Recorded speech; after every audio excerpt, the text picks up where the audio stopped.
सबसे पहले हम लोग क्या लिखेंगे सर, रिसिप्ट्स लिखेंगे।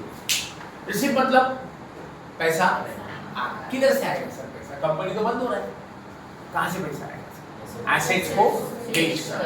तो जो भी एसेट हम बेचेंगे वो रिसिप्ट साइड में लिखेंगे। जे पण एसेट्स अपन विकूया, जो भी है land and building, plant and machinery, सब एसेट बेच दिया, इधर पैसा है, रिसिप्ट में लिखेंगे। यहाँ पे सबसे पहले आपको लिखना पड़ेगा कैश और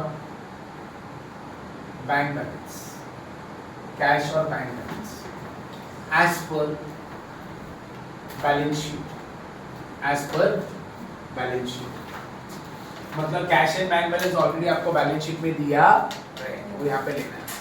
और उसके बाद आपको नीचे लिखना है assets realised, assets realised, assets realised. अब एसेट रियलाइज मतलब एसेट सोल्ड, इसको सेल ऑफ एसेट भी बोल सकते हैं, sale of assets, sale of asset. Asset में क्या सेल कर रहे हैं सर हम लोग? लैंड एंड बिल्डिंग और क्या, प्लांट एंड मशीनरी,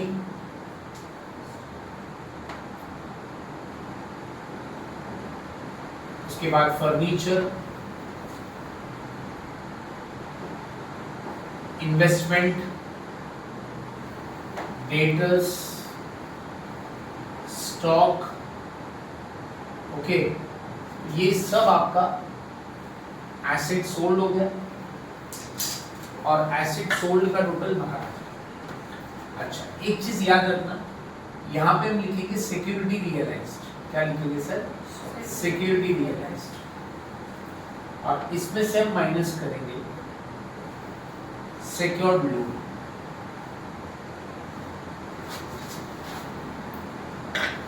फिर आंसर बाहर आ जाएगा। अब ध्यान से देखो, व्हाट इज सिक्योरिटी रियलाइज्ड?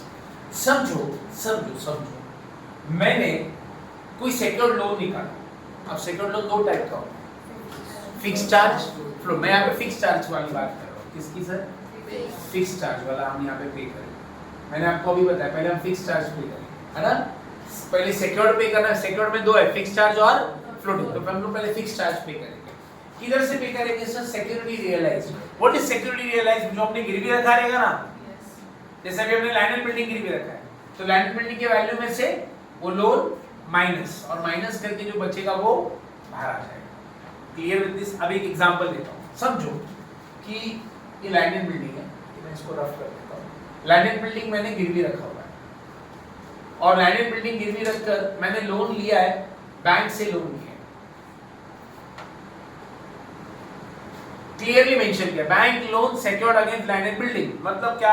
ये फिक्स चार्ज है, फिक्स चार्ज सिक्योर्ड है but fix charge. Fix charge समझ में आया श्रुति आपको? कि आपने बैंक से लोन उठाया है, लिया है लोन, बट क्या गिरवी रखा है? Land and building. तो लैंड एंड बिल्डिंग को बेचकर जो भी पैसा आएगा, उस पैसे में से किसको पे करेंगे? Bank loan. अब समझो बैंक लोन मैंने, लैंड एंड बिल्डिंग मेरा 2 लाख का है, प्लीज ध्यान से सुना, हाँ? और हमने बैंक से लोन लिया 1,80,000 का, तो 2 लाख में से हमने 1,80,000 पे कर दिया, बाहर कितना बचेगा? 20,000। मतलब हमारे पास कैश 20,000 और बचेगा, तो वो ये इसमें ऐड हो जाएगा। ये और ये ऐड होके फिर आएगा टोटल रिसीट्स, टोटल रिसीट्स। तो कैश बैलेंस, एसेट रियलाइज हो, ये बचा हुआ बैलेंस। क्लियर हुआ? अब बच्चे लोग मुझे क्वेश्चन करते हैं सर कि सर समझो ये लोन 2,50,000 है, तो क्या करें? क्या लोन पूरा पेड हो पाएगा? आपने सिक्योरिटी कौन सा गिरवी रखा है? लैंड एंड बिल्डिंग गिरवी रखा है। कितने का बिका? 2 लाख का बिकला गेला। और लोन कितने का लिया है सर? 2,50,000। क्या पूरा लोन पेड हो रहा है?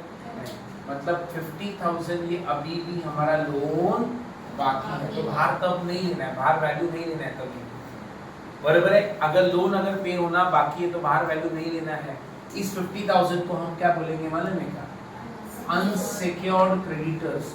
और ये 50,000 अभी भी पे करने का बाकी है, तो इसको हम पे करेंगे अनसिक्योर्ड के साथ। किसके साथ बेटा? अनसिक्योर्ड। जब हम अनसिक्योर्ड क्रेडिटर पे करेंगे तो कभी ये पे करना है। बोलो सर, इसमें 2 आंसर आ सकते हैं। एक सरप्लस आएगा, सरप्लस आया तो बाहर, शॉर्टेज आया तो अनसिक्योर्ड के साथ पे कर देगा। बस इतना याद रखो सर, बहुत इजी चैप्टर है, बहुत इजी चैप्टर है। समझ में आया? तो दिस इज योर फॉर्मेट, ये आपको आ जाएगा टोटल, ठीक है। तो अगर आपका शॉर्टेज आया तो मैं लिख देता हूँ यहाँ पे, शॉर्टेज आया, सॉरी सरप्लस आया तो बाहर लेंगे, शॉर्टेज आया तो उसको किसके साथ पे करेंगे सर, अनसिक्योर्ड के साथ पे। क्लियर विद दिस, इतना आप लिख के लो, फिर आगे बढ़ते हैं क्योंकि फॉर्मेट थोड़ा सा बड़ा है, इतना पहले हम टुकड़े टुकड़े में फॉर्मेट करते हैं। ओके, कॉलेज को